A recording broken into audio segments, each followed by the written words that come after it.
Amigos, muy buenas noches.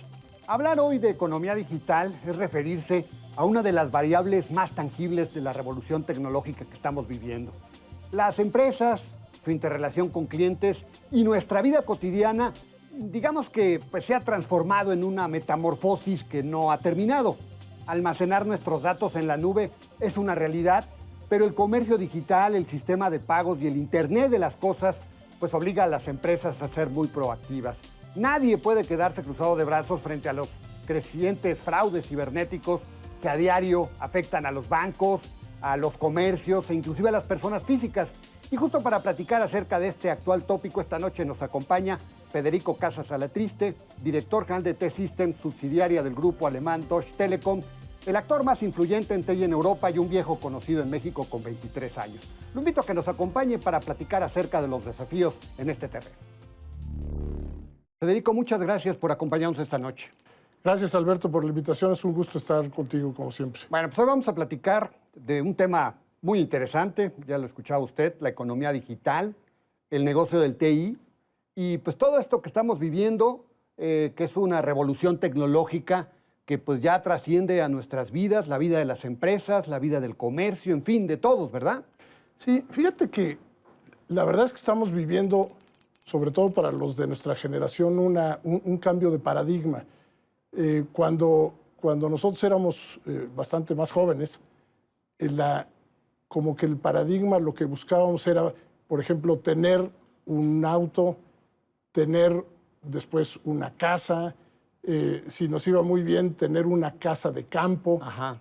Y la verdad es que ese paradigma hoy cambió. Sí. Y hoy los jóvenes no les interesa tener un auto que va a estar de los 24 horas al día, pues probablemente 22 horas estacionado, sí, parado, depreciándose, desgastándose, con una inversión realmente muerta, ¿no? Y al contrario, lo que han dicho es, oye, yo lo que necesito es tener la capacidad de movilizarme, de moverme. Y entonces vemos la explosión que estamos viendo en términos de las bicicletas y de los scooters y del Uber y de todas estas cosas que permiten que los activos estén usándose de una manera mucho más eficiente. Justamente eso es lo mismo que está pasando en las empresas. Las empresas en sus áreas de tecnología de información, el paradigma anterior era tener mis propios equipos, mi propia capacidad de cómputo, mi propia capacidad de almacenaje, y qué tanta capacidad tenía o en qué tanta capacidad invertía, pues invertía en tanto como el peor momento en términos de volumen me hacía necesitar. Entonces, en cualquier empresa, pues hay picos y valles de información, y entonces tenía yo que tener tanta capacidad, tanto poder de cómputo como fuera necesario para cubrir los picos más altos. Y entonces lo que sucedía con las empresas es que tenían esa capacidad y esa inversión a unos niveles de ocupación bajísimos. Sobre todo, por ejemplo, en almacenaje de información, ¿no? En almacenaje y en proceso de información, en las dos cosas. Hoy, con todos estos temas de la economía digital y de la nube particularmente, lo que están haciendo las empresas es que en lugar de invertir en los fierros, lo que están haciendo es que compran, es decir, no compran, sino pagan la capacidad que utilizan, nada más en eso. Estos enormes servidores que en hay por ahí, estos enormes ¿verdad? servidores que ahora les decimos que son la nube, que son servidores que de alguna manera están siendo provistos por grandes proveedores y que los que los usan pagan solamente el tiempo que lo están requiriendo. Esto implica un uso mucho más eficiente de los recursos, pero estaría mucho mejor si decimos voy a gastar más eficazmente. Exactamente. Invirtiendo, por ejemplo, en cambiar los paradigmas del uso de la tecnología.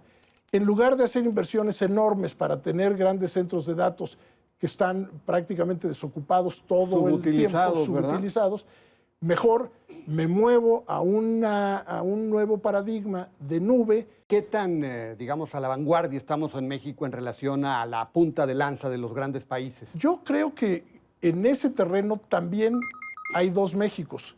Es decir, hay el México de las grandes industrias de las Las grandes grandes empresas empresas. mexicanas multinacionales o de las multinacionales que operan en México, que estos dos grupos están... Y las pymes, ¿no? Y está el resto que pues están un poco rezagadas. Las primeras están en la punta tecnológica y tenemos empresas en México que tienen enfoques tecnológicos que son perfectamente, como dicen ahora, state of the art. Están a la vanguardia y están compitiendo con los mejores del mundo.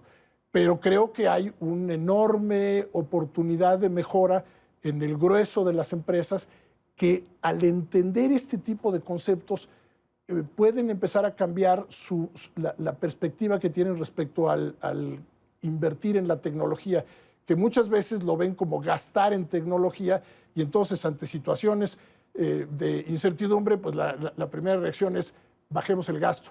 Y no, es invirtamos inteligentemente en algo que nos permita ir hacia estos niveles de competitividad. Ahora, Federico, probablemente algunas personas que nos sintonizan esta noche han de pensar, bueno, eso es ajeno a mí porque pues, yo no tengo que ver con ninguna empresa.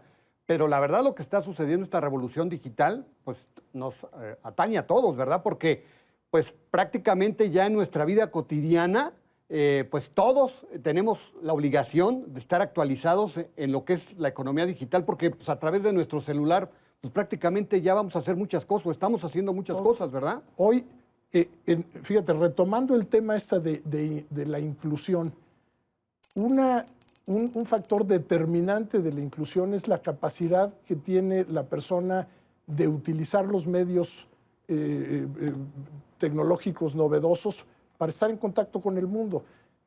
Cosas tan concretas como la bancarización. Exacto. Si una persona no tiene acceso a la banca y a la banca en línea, pues tiene una desventaja enorme, está excluido. Entonces, esto es un tema, y lo dices perfectamente bien, es un tema de todos. De todos. El que quiera quedarse fuera de eso, pues está fuera de la jugada, está fuera del mundo que se está construyendo. Entonces, nos atañe a todos, tiene oportunidades para todos, tiene riesgos para todos. Y una cosa que creo que valdría la pena comentar, porque es algo de las preocupaciones que tiene la gente, es que dicen, oye, con estas tendencias de la nube y todo eso, ¿qué pasa en materia de seguridad de los datos? Sí, precisamente te iba a preguntar de eso. Yo creo que es muy importante que la gente se dé cuenta que lo que invierten estas grandes empresas en asegurar la seguridad en estos ambientes de nube, son cantidades enormes que hoy permiten asegurar que el nivel de seguridad, si no total, porque no hay seguridad total en nada, es mucho mejor que el que tú puedes tener si tienes los datos en tu computadora personal. Totalmente. Que se te descompone ya. Empezando porque se puede descomponer o sí. te la pueden robar o puede pasar cualquier cosa y no tienes, por ejemplo, las redundancias que tienen todos estos modelos de nube, que tienen redundancias 1, 2, 3 y 4 veces. Entonces, la seguridad no creo que deba ser un argumento para no entrar a este mundo. El ahorro potencial es el gran motivador y creo que en estos próximos años México debe acelerar el paso radicalmente para ponernos a los niveles de otros países. Federico, últimamente hemos visto ciberataques importantes que han afectado a bancos, al Banco de México, el SPEI, a una aseguradora, en este caso AXA. ¿Qué tan preparados estamos para estos ciberataques que son parte también de esta, digamos, esta arquitectura de vida que tenemos ahora con la economía digital? Mira, esto es como dicen los americanos, es un moving target. ¿Por qué? Porque los hackers están continuamente también innovando y desarrollando nuevas estrategias. Entonces, si alguien piensa en algún momento que está seguro y libre de cualquier riesgo, está equivocado. Todas las empresas tienen que estar invirtiendo constantemente en nuevos modelos de defensa, de seguridad, para estar a la par, y no solamente a la par, sino adelante de los hackers, que pues es una industria y hoy es una industria muy, muy importante. Ustedes en T-Systems, que es pues, una multinacional la líder en Europa, filial de Deutsche Telekom, tienen, digamos, entre sus especialidades los ataques cibernéticos también. Sí. Tenemos una prioridad, le damos una prioridad enorme al tema de seguridad, porque lo que nosotros buscamos hacer es satisfacer a los clientes, y los clientes, hoy en día el tema de seguridad es como el boleto de entrada. Cualquier iniciativa que yo quiera hacer en términos de desarrollo tecnológico tiene que partir de que sea una iniciativa que sea razonablemente segura, que no ponga en riesgo los datos de mis clientes y que no ponga en riesgo la integridad del negocio como tal, ¿no? Finalmente, Federico, dado que pues, se nos está terminando el tiempo, la velocidad de crecimiento de esta industria ha sido pues, muy superior a la del Producto Interno Bruto, ¿verdad? Muy, muy superior. Supongo que esto se va a mantener, ¿verdad? Se va a mantener, va a seguir. Es una industria de punta, es una industria de avanzada, es hoy en día uno de los motores de crecimiento a nivel mundial, y lo vemos esto en muchos países donde hoy las grandes empresas del mundo pues ya dejaron de ser las manufactureras o las de la era industrial, y pues hoy las grandes empresas pues son estas, las empresas que tienen una base tecnológica y que tienen niveles de capitalización muchísimo más grandes que empresas de la ola anterior, de la ola industrial, ¿no? Sí, me decía la otra vez una persona que pues nunca antes se había visto un cambio tan importante entre las empresas líderes de la lista de Fortune, ¿verdad? Claro, claro. Hoy son diferentes, ya no son manufactureras, sino son empresas que tienen que ver con este negocio que es la economía digital, ¿verdad? Las 10 grandes empresas, o la mayoría de las 10 grandes empresas, hace 25 años no existían. No existían. Y supongo que vendrán otras, ¿verdad? Que no conocemos en esta revolución que estamos viviendo, ¿verdad? Vienen otras, algunas las empezamos a conocer, algunas hoy son estos startups que empiezan a de repente a sonar, y otras pues están todavía en un garage, probablemente en Silicon Valley o en Sí. Tel Aviv, o en La Condesa en México. O en La Condesa, o en Guadalajara. Donde está surgiendo este movimiento emprendedor cada vez con mayor fuerza. Y pues qué bueno, eso es una magnífica noticia, ¿no? Pues Federico, muchas gracias. Te agradezco mucho que nos hayas permitido platicar esta noche acerca de este tema tan actual, tan importante y tan relevante hacia el futuro, ¿verdad? Muchísimas gracias. Alberto, muchas gracias a ti, muchas gracias a tu audiencia, y estamos muy contentos de estar con ustedes. Gracias. Bueno, él es Federico Casas Alatriste, él es el director de esta firma multinacional T-Systems. Gracias, muy buenas noches. Hasta luego. Buenas Gracias. noches. Gracias. Como ve, más allá de la complicada coyuntura que vive la economía global y la de México, el negocio de la tecnología de la información, el TI, crece a doble dígito. No es descartable que pueda mantener ese paso, puesto que la transformación digital en todos los órdenes apenas comienza. Para T-Systems, México es una de sus promesas más importantes entre los mercados emergentes, dado los muchos dispositivos por venir para facilitar movilidad, transaccionalidad, controles productivos, seguridad, etc. Así que en el ámbito digital, grandes oportunidades, pero también enormes desafíos como usuarios y consumidores. Lo invito a la próxima semana, aquí a la misma hora, con más nombres y nombres. Hasta entonces.